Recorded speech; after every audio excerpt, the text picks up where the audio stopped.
have spent my entire life either at the schoolhouse, on the way to the schoolhouse, or talking about what happens in the schoolhouse.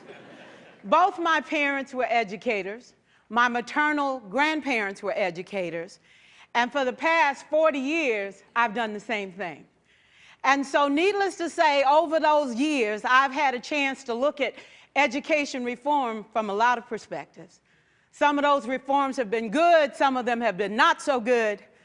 And we know why kids drop out. We know why kids don't learn. It's either poverty, low attendance, negative peer influences. We know why.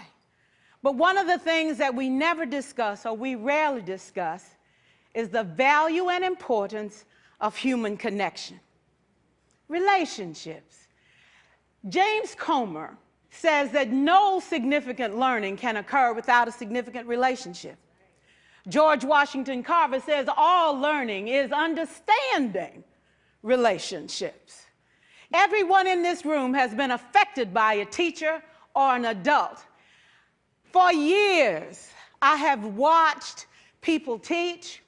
I have looked at the best and I've looked at some of the worst. A colleague said to me one time, they don't pay me to like the kids. They pay me to teach a lesson. The kids should learn it. I should teach it. They should learn it. Case closed. Well, I said to her, you know, kids don't learn from people they don't like.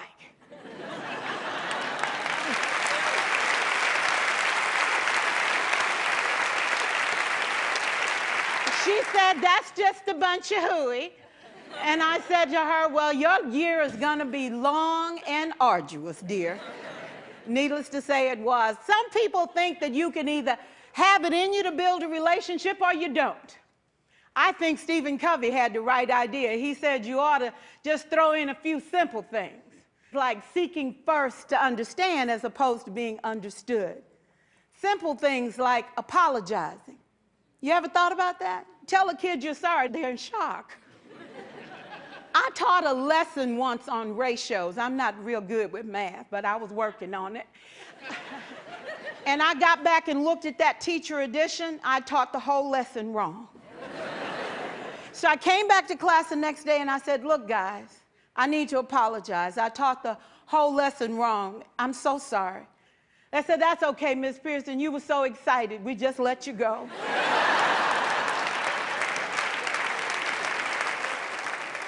I have had classes that were so low, so academically deficient that I cried. I wondered, how am I going to take this group in 9 months from where they are to where they need to be? And it was difficult. It was awfully hard. How do I raise the self-esteem of a child and his academic achievement at the same time?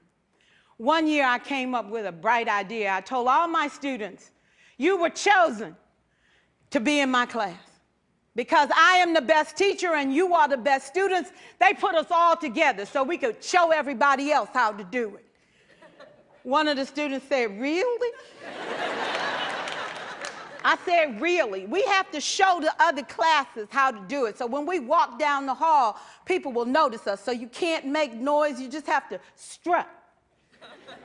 And I gave him a saying to say, I am somebody. I was somebody when I came. I'll be a better somebody when I leave. I am powerful and I am strong. I deserve the education that I get here. I have things to do, people to impress, and places to go. And they said, yeah.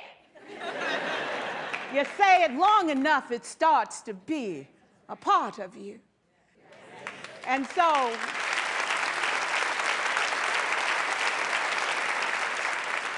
I gave a quiz, 20 questions.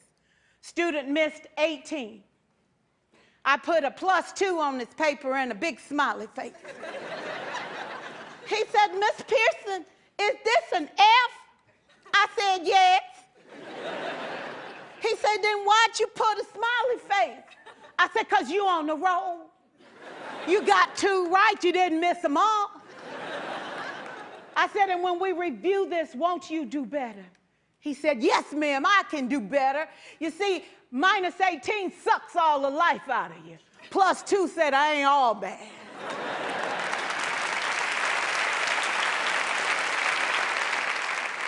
4 years, I watched my mother take the time at recess to review, go on home visits in the afternoon, buy combs and brushes and peanut butter and crackers to put in her desk drawer for kids that needed to eat, and a washcloth and some soap for the kids who didn't smell so good. See, it's hard to teach kids who stink. And kids can be cruel.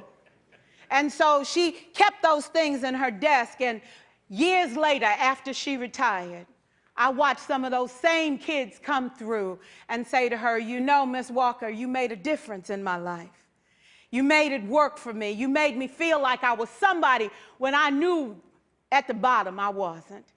And I want you to just see what I've become. And when my mama died 2 years ago at 92, there were so many former students at her funeral. It brought tears to my eyes, not because she was gone, but because she left a legacy of relationships that could never disappear.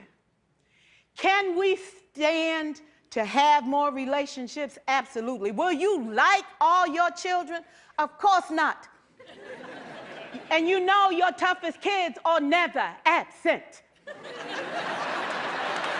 Never.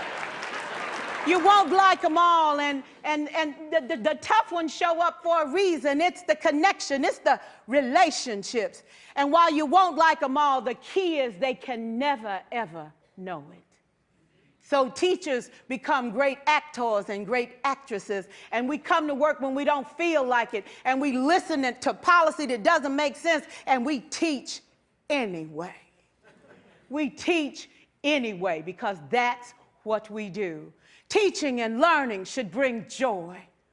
How powerful would our world be if we had kids who were not afraid to take risks, who were not afraid to think, and who had a champion? Every child deserves a champion, an adult who will never give up on them, who understands the power of connection and insists that they become the best that they can possibly be. Is this job tough? You betcha. Oh God, you betcha. But it is not impossible. We can do this. We're educators. We're born to make a difference. Thank you so much.